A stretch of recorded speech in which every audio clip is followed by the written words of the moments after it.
जी 10th class के students, तो आप लोगों का जो पहला चैप्टर है बायो का, जो अभी नया सिलेबस 2026 से ऑनवर्ड आया है, तो उसका पहला चैप्टर है ह्यूमन डाइजेस्टिव सिस्टम।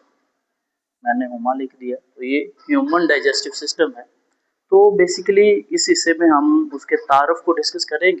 तो आपकी बुक के स्टार्टिंग में लिखा है कि हमारा जिस्म जो कुछ भी करता है, whatever our body do, जो भी हमारा जिस्म करता है, फॉर एग्जाम्पल हमारा जिस्म क्या कर रहा है, हरकत कर रहा है, बढ़ रहा है, ठीक है।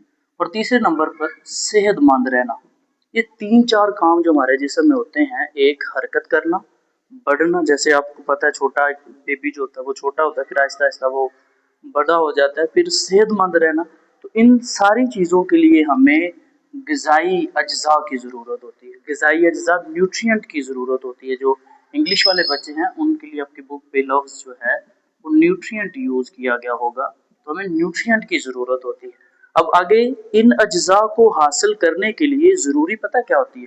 ज़रूरी ये चीज़ होती है कि खुराक को सादा अज्जा में तोड़ा जाए। आप सबको याद होगा, कहीं न कहीं आपने फोटोसिंथेसिस का कांसेप्ट पढ़ा है, तो वहाँ पर हम कहते हैं कि जो सादा इनऑर्गेनिक मॉलिक्यूल होते हैं वो मिलके कॉम्प्लेक्स ऑर्गेनिक मॉलिक्यूल बना देते हैं, जिसकी बेहतरीन एग्जांपल ग्लूकोज है, ठीक है। जिसकी बेहतरीन एग्जांपल जो है वो ग्लूकोज है, जो हम पौधों में देखते हैं, ठीक है। उन्हें तोड़कर वापस कार्बन डाइऑक्साइड और पानी के अंदर और वहां से ऑक्सीजन को हासिल करना, यानी खुराक को, जो खुराक हैवी खुराक होती है या कॉम्प्लेक्स होते हैं, जैसे कार्बोहाइड्रेट्स हैं, प्रोटीन हैं, लिपिड्स हैं, इन्हें तोड़कर सादा हिस्सों में तब्दील किया जाता है, बिल्कुल सादा हिस्सों में। तो उस अमल को हम नाम देते हैं, या उस हिस्से को हम नाम देंगे, या उस अमल को हम डाइजेस्टिव सिस्टम का काम देंगे। क्यों ये सारा कुछ खुराक को सादा हिस्सों में क्यों तोड़ा जा रहा है?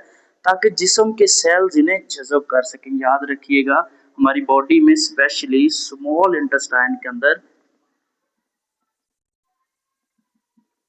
तो स्मॉल इंटेस्टाइन का हिस्सा होता है ना, उसमें ज्यादा हिस्सा जो कवरिंग हो रही होती है वो सिर्फ जज़ब होने का काम हो रहा होता है। सारा काम जो है वो जज़ब होने का काम करता है।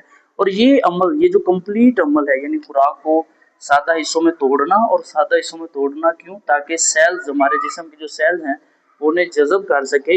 इस सारे अमल को डाइजेस्टिव सिस्टम के अंदर कंप्लीट किया जाता है। डाइजेस्टिव सिस्टम यानी हमारे जो स्टमक का इशू, जो मुंह से शुरू होकर एनस तक कंप्लीट होता है, ठीक है। और अब इस बाब में हम जानेंगे कि किस तरह डाइजेस्टिव सिस्टम खुराक को काबिल इस्तेमाल ग़िज़ाई अज्जा में तब्दील करता है। अब ये जो पूरा चैप्टर आपने डिस्कस करना है, उस पूरे चैप्टर का जो मेन फोकस होगा वो यही है कि किस तरह हम उन ग़िज़ाई अज्जा को, उस खुराक को तोड़कर हम सादा अपने अपने हिस्सों के लिए या अपने जिस्म के लिए मुफीद ठहरा सकते हैं। क्लियर?